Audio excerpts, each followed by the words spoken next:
206 पर example number 7 है कि त्रिभुज पी क्यू आर में जिसका कोण क्यू समकोण है 90 डिग्री का है, P Q 3 centimetre, P R 6 centimetre. तो हमें कोण ज्ञात करना है क्यू पी आर। तो पी बीच में है, तो जो कोण पी में बन रहा है, पी पर बन रहा है ये वाला कोण, तो ये वाला कोण ये है क्यू पी आर।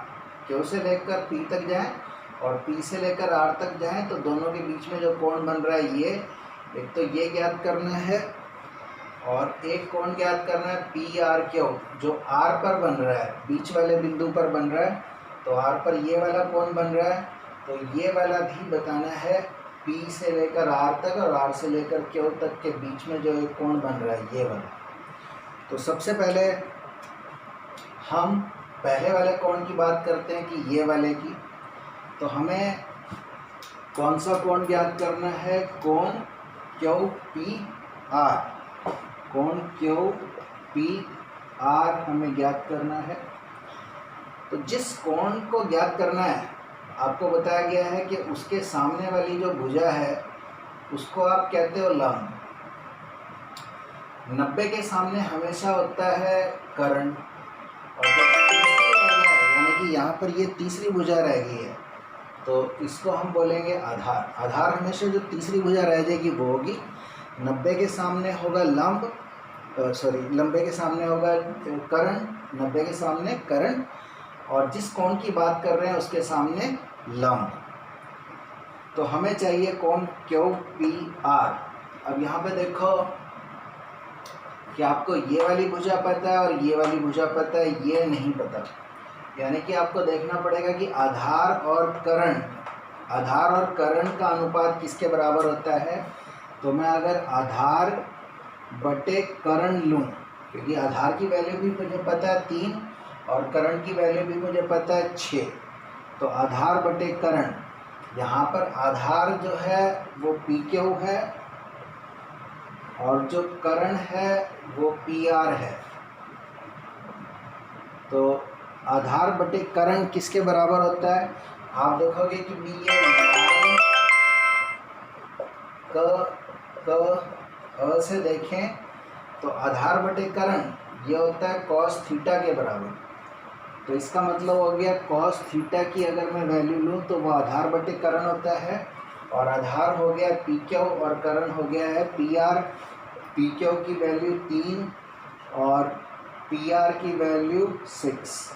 तो इसका मतलब हो गया कि कॉस थीटा बराबर 3/6 आ गया।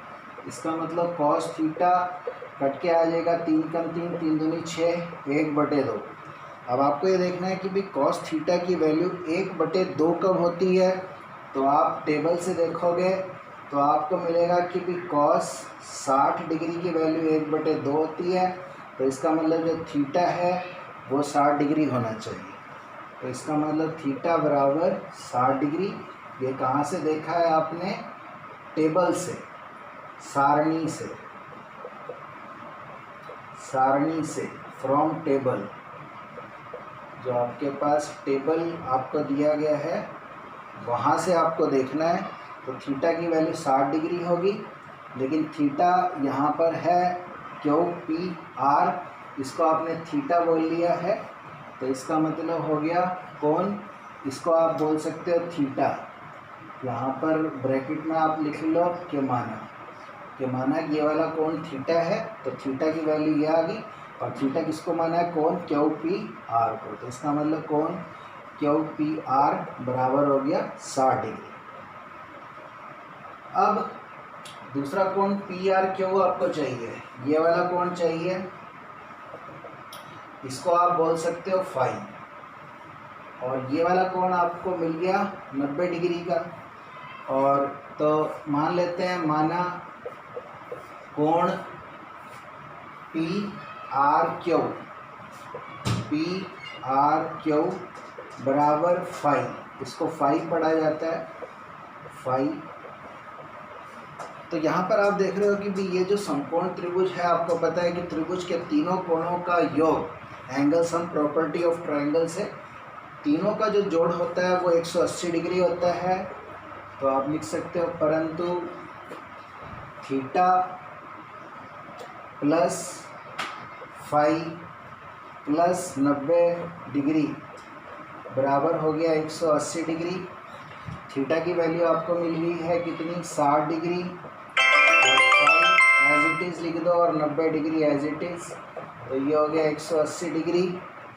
60 और 90 को अगर आप जोड़ो तो आएगा 150 डिग्री प्लस फाई बराबर 180 डिग्री, और यहाँ से मिलेगा फाई बराबर 180 डिग्री, और ये 150 राइट साइड दाएं पक्ष में जाके माइनस हो जाएगा।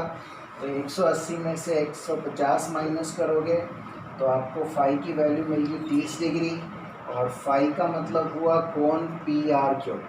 इसका मतलब कोण पी आर क्यू बराबर हो गया 30 डिग्री। तो ये दो आंसर आपके पास आगे हैं कि कोण क्यू पी आर जिसको हमने थीटा बोला था तो वो आया था 60 डिग्री, और कोण पी आर क्यू जिसको हमने फाई बोला था और वो आ गया 30 डिग्री। तो ये दो इसके आंसर हैं।